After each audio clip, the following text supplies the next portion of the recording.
اور جب آپ کی والدہ محترمہ سنبھلی، کیا دیکھتی ہے؟ آنے والا بچہ سجدے میں ہے اور اس کا سینہ ابھر رہا ہے۔ حضرت ام الخیر فرماتی ہے میں نے سنا ابھی پیدا ہونے والا بچہ سجدے میں ہے اور آواز آ رہی ہے سبحان ربی الاعلی سبحان ربی الاعلی سبحان ربی الاعلی، اور میں نے اس آواز کو سننے کے بعد چاروں طرف نظر کی، میں نے دیکھا کہ سارا جیلان نور سے منور ہو گیا اور ساری ظلمت ختم ہو گئی۔ اور ایک کرامت میں بتاؤں، جس رات سیدنا شیخ عبد القادر جیلانی محبوب سبحانی رضی اللہ تعالی عنہ تشریف لائے، اس رات 1100 لڑکے 1100 لڑکے پیدا ہوئے، کوئی لڑکی پیدا نہیں ہوئی۔ میرے غوث کی صحبت اور رفاقت میں 1100 لڑکے جو پیدا ہوئے، رب کائنات نے غوث اعظم کی ولادت کے صدقے میں ان سارے بچوں کو جو 1100 پیدا ہوئے پروردگار عالم نے ولی بنا دیا۔ ہمارے گھر میں بچہ پیدا ہوتا ہے تو ہم لڈو تقسیم کرتے ہیں، لڑکی پیدا ہو تو جلیبی بانٹتے ہیں، لڑکا پیدا ہوا تو لڈو بانٹتے ہیں۔ میرے غوث پیدا ہوئے تو پروردگار عالم نے ولایت بانٹی۔ ہمارے گھر میں بچے پیدا ہوتا ہم تقسیم کرتے ہیں۔ جب غوث اعظم تشریف لائے تو ان کی والدہ نہیں، رب نے ولایت بانٹی۔ اے میرے غوث کی صحبت میں آنے والے لے، تو بھی ولایت لے، تو بھی ولایت لے، تو بھی ولایت، ساروں کو ولی بنا۔ سرکار غوث اعظم رضی اللہ تعالی اس عالم میں تشریف لائے۔ واقعہ مشہور ہے کہ جب تشریف لائے تو رمضان المبارک کی پہلی تاریخ، روزہ رکھنا ہے، چاند نظر آنے کے بعد کیا کرنا؟ روزہ رکھنا۔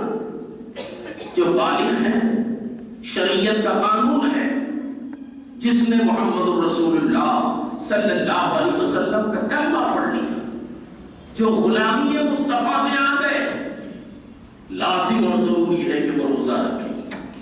صبح صادق سے لے کر غروب آفتاب تک کوئی چیز نہ کھائیں، نہ پیے، رضائے مولا کے لیے کھانا چھوڑو۔ ابھی پیدا ہوئے اس بچے پر روزہ فرض، شریعت لاگو نہیں۔ ذرا غور کیجیے، غوث اعظم ابھی تشریف لائے، صبح صادق کے وقت آپ کی والدہ محترمہ نے دودھ پلانے کی کوشش کی، آپ چہرہ موڑ لیتے ہیں۔ کئی بار کوشش کی، چہرہ موڑ لیتے ہیں، گویا چہرہ موڑ کر جواب دے رہے امی رمضان المبارک کا مہینہ ہے، میرے نانا محترم محمد رسول اللہ صلی اللہ علیہ وسلم نے روزے رکھنے کا ہمیں حکم دیا ہے، میرے رب کا فرض ہے کہ روزہ رکھیں۔ میں ابھی آیا ہوں لیکن شریعت کا اس قدر پابند ہوں کہ کم سن ہونے کے باوجود بھی شریعت کے خلاف کوئی کام نہیں کروں گا، برابر روزہ رکھوں گا۔ ماں سحر کے وقت کھاتی تھی تو آپ بھی ماں کے ساتھ سحر کرتے تھے، اور ماں افطار کے وقت میں جب روزہ کھولتی تو غوث اعظم بھی دودھ پی کر روزہ کھول لیا کرتے تھے۔ تو معلوم ہوا ایسے ولی کے ہم چاہنے والے جو پیدا ہو کا نام لینے والے نماز سے دور، روزے سے دور، قانون شریعت کو پامال کر رہے ہیں، پھر بھی ہمارا یہ دعویٰ ہے کہ ہم غوث اعظم کے ہیں، کل کیا منہ دکھاؤ گے؟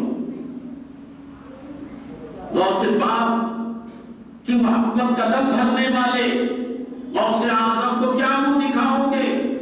وہ غوث جن کا ہم نام لیتے ہیں ایسے رحم اور ایسے کرم والے غوث ہیں جن کے بارگاہ میں تمام علماء، تمام مشائخ بادب بیٹھا کرتے تھے،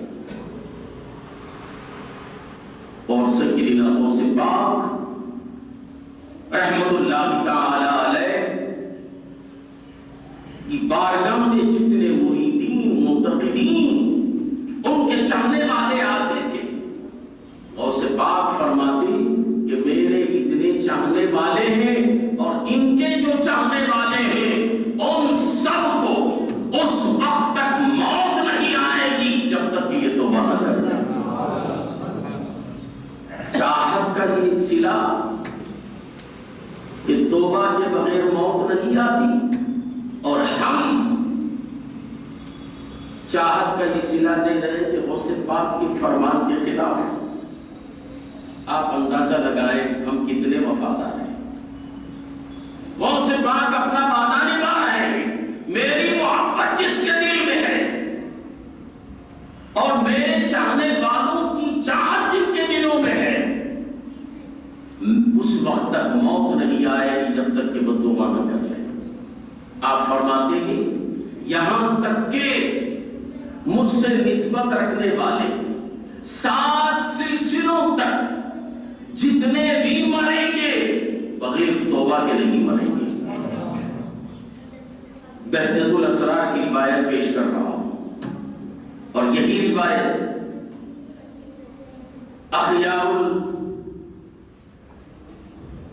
احباب الاخیار میں حضرت شاہ عبد الحق محدث دہلوی رحمۃ اللہ علیہ لکھتے ہیں اور بیان کرتے ہیں حضرت شیخ غرسینی رحمۃ اللہ علیہ فرماتے ہیں ایک مرتبہ سیدنا غوث پاک رضی اللہ تعالی عنہ نے، میں کرامتوں کا ذکر نہیں کر رہا ہوں، غوث اعظم نے جو ہم پر احسان کیا ہے وہ بتا رہا ہوں۔ فرماتے ہیں غوث پاک نے ایک مرتبہ داروغہ جہنم سے سوال کیا۔ کس سے سوال کیا؟ داروغہ جہنم سے سوال کیا، اے داروغہ جہنم ذرا یہ بتا کہ کوئی میرا صحبتی، میرا نسبتی کوئی جہنم میں ہے؟ داروغہ جہنم جواب دیتا ہے یا سیدنا شیخ عبد القادر جیلانی، آج تک آپ کا نام لینے والا کوئی جہنم میں نہیں ہے۔ تو میرے بوس فرماتے ہیں ارے آئے گا کیسے؟ جیسے زمین پر آسمان سایہ کیا ہوا ہے ایسے ہی میں اپنے مریدین پر سایہ کیا جس پر میرا سایہ ہو وہ جہنم میں جائے ممکن نہیں ہے۔ اور پھر فرماتے ہیں اگر میرا چاہنے والا گنہگار ہے، نافرمان ہے، مگر میں تو نافرمان نہیں، وہ نافرمان مگر میں نافرمان نہیں ہوں، قسم ہے اس رب کائنات کی، میں کل قیامت کے دن چن چن کر میرے نام لینے والے کو جب تک جنت میں داخل نہیں کرتا اس وقت تک میں قدم پیچھے نہیں۔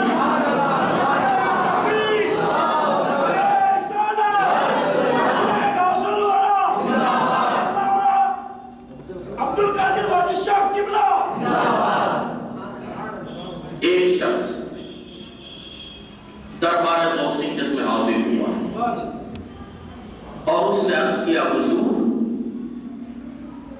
میں توجہ چاہتا ہوں آپ حضرات کی، حوالے میری گفتگو کو نہ کیجیے۔ دربار غوث پاک میں حاضر ہوا، اس نے عرض کیا حضور کچھ لوگ ہیں جو آپ کے مرید نہیں ہیں، مگر وہ یہ کہتے ہیں کہ ہم غوث پاک کے مرید ہیں، آپ کی طرف نسبت کرتے ہیں۔ تو سرکار غوث پاک فرماتے ہیں میرا مرید نہیں، لیکن اس نے اپنی نسبت میرے طرف کر دی ہے، تو اس کے لیے بھی میں کل قیامت کے دن رب کی بارگاہ میں سفارش کر کے اس کی مغفرت کروں گا۔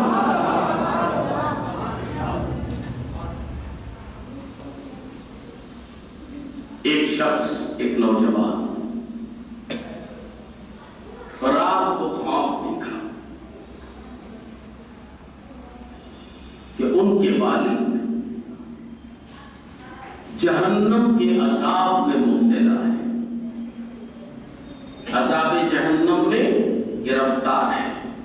خواب میں دیکھا اس نے، باپ نے خواب میں کہا اے میرے لال میں عذاب جہنم میں گرفتار ہوں، ذرا دربار غوث پاک میں جانا اور جا کے غوث اعظم سے میری حالت بیان کر دے۔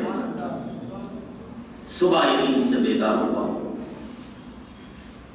مدرسہ قادریہ میں سیدنا غوث اعظم رضی اللہ تعالی عنہ اپنے مریدین اور معتقدین کے ساتھ بیٹھے ہوئے تھے اور انہیں سبق دے رہے تھے۔ اللہ اکبر، جو شخص میرے غوث پاک کے مدرسے کے قریب سے گزر جائے اس کی بھی مغفرت ہو جائے۔ اللہ تعالیٰ کا بے شمار کرم ہے، اس رب کائنات نے مجھے اس مدرسے میں لے گیا۔ دہلیز کے پاس سے تو الگ ہے، مدرسے میں گھوما، غوث پاک کی مسجد میں گیا، ہر ایک صف پر کھڑے ہو کر میں اپنے مریدوں کے ساتھ نماز ادا کی۔ یہ جو بچہ کیمرہ پکڑ رہا ہے یہ بھی میرے ساتھ تھا۔ وہ نوجوان دربار غوثیت میں پہنچا، صفوں کو چیرتا ہوا میرے غوث کے سامنے بیٹھ گیا، عرض کرنے لگا سرکار میں نے آج خواب میں اپنے بابا کو دیکھا، سخت عذاب میں مبتلا ہے۔ سرکار غوث پاک فرماتے ہیں اے بیٹے کیا تمہارے بابا کبھی میرے مدرسے کے قریب سے گزرے؟ اس نے کہا کہ جی ہاں، آپ کے مدرسے کے قریب سے گزرے ہیں۔ میرے غوث نے سکوت اختیار کیا، خاموشی اختیار کی، کوئی جواب نہیں دیا، گردن کو جھکا لی۔ وہ نوجوان بیٹھا رہا، کچھ دیر کے بعد وہ اٹھا اپنے گھر چلا گیا۔ دوسری شب سویا، خواب میں دیکھتا ہے اپنے باپ کو وہ سبز رنگ کا حلہ پہنے ہوئے جنت میں ٹہل رہا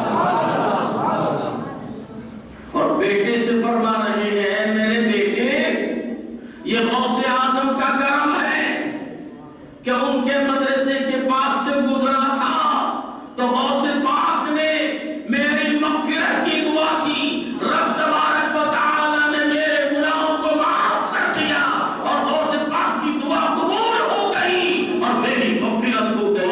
یہ حلہ نورانی جو دیکھ رہے ہیں یہ غوث پاک کا صدقہ ہے۔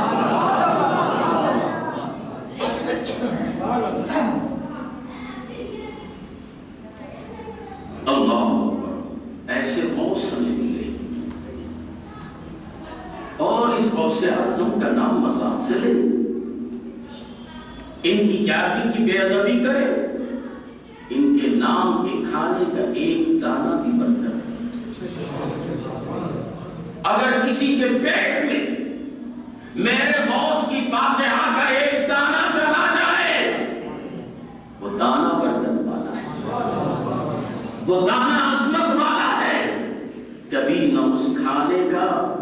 انکار کرنا نہ میرے غوث کا انکار کرنا. اگر تم نے ایسا کیا تو رب نے کیا کہا؟ من عاد لی ولیا. بخاری کی حدیث ہے، مشکاۃ شریف کے اندر بھی یہ حدیث موجود ہے، مگر بڑی طویل ہے. میں مطلب کے لحاظ سے چھوٹا وہ ٹکڑا پڑھ رہا ہوں. من عاد لی ولیا فقد اذنته بالحرب. جس نے میرے ولی سے دشمنی کی اس کے لیے میں اس سے جنگ کرنے کے لیے تیار ہو جاؤں. کریں گے آپ؟ دم ہے جی؟ بولو یا دم ہے؟ نہیں ہے تو اب تک جو گستاخیاں کر لیے ہیں اس سے توبہ کرو. توبہ کریں گے یہ توبہ تمہارے لیے نجات کا ذریعہ بن جائے.